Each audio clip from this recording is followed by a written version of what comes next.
My name's Maor Ohzana, and I wrote Mejorando la Raza. I was born and raised in Miami, Florida. Welcome. Bienvenidos a Miami. And now I'm based in Los Angeles, California. But Miami holds my heart. I was angry at the parts that as an actress were being given to me. And I was angry that I had to fight for 3 lines for the honor of being a gangbanger's girlfriend on screen. I was angry that eventually they were like, oh, okay, you're right. You're not all gangbangers. You're also maids. And I was like, oh, I see. I'm done waiting for your extended hand. I'm done waiting for your grace to give me a small part that doesn't even represent our culture. I'll make my own things. A conversation that I had the first time I came to LA.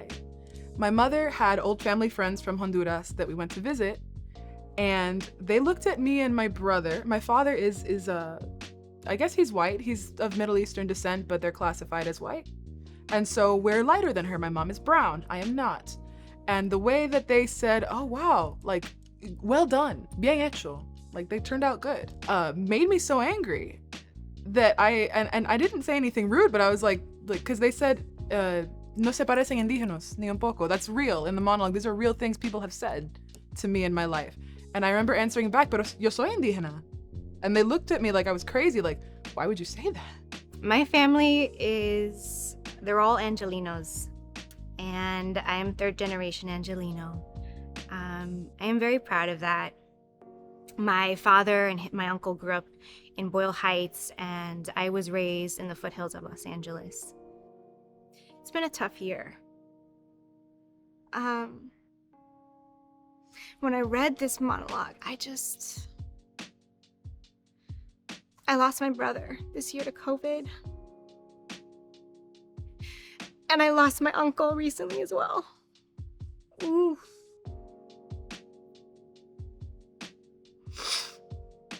I also lost a mentor, and it's just been a lot,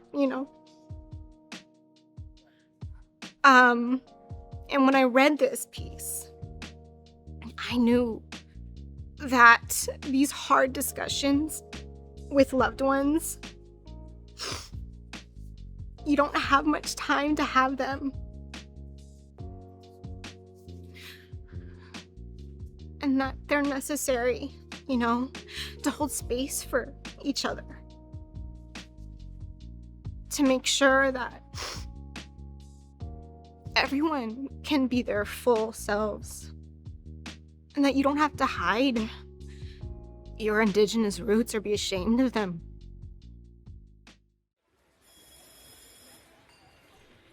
But it is a big deal to me, Mom. Do you remember when I was a kid and got lost at the mall? Security wouldn't give me back to you because they didn't believe you were my mother. Are you sure you're not the nanny? They said. And I remember then too, you just laughed. Ay, mejoraste la raza bien. I'll never forget the way Doña Malita praised you for it, not realizing it erases you from my history. Erases as well as blood from my veins because you can no longer see it on my face. ¡Ay, qué lindos salieron sus hijos! No se parecen indígenas ni un poco, she said, and I wanted to scream out, but I am. And what's so wrong about looking indígena? It's not my place. I know. And my father's name is coloring. But still, can't they see how much of you there is in me? Can't they see that it's your fire burning in my eyes?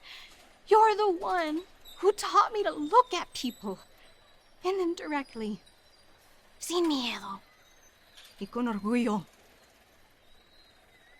I am proud of my heritage. I am so proud to have you as my mother.